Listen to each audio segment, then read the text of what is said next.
की आता आम्ही आमचा सगळा प्रपंच सगळा ओझं काय भार असेल ना तो सगळं पांडुरंगाच्या चरणी वाहून टाकलेलं आहे.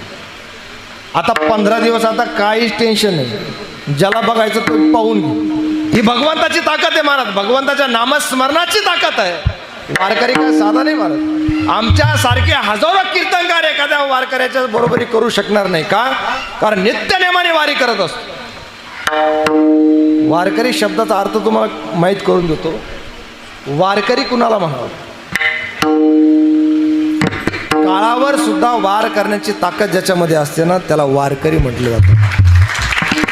अरे 80 वर्षाचे म्हातारे त्या ठिकाणी आहेत, पण 20 वर्षाच्या मुलांना तरुणांना लाजवीन असे नाचत असतात, अशा पावल्या खेळत असतात. का माहिती आहे?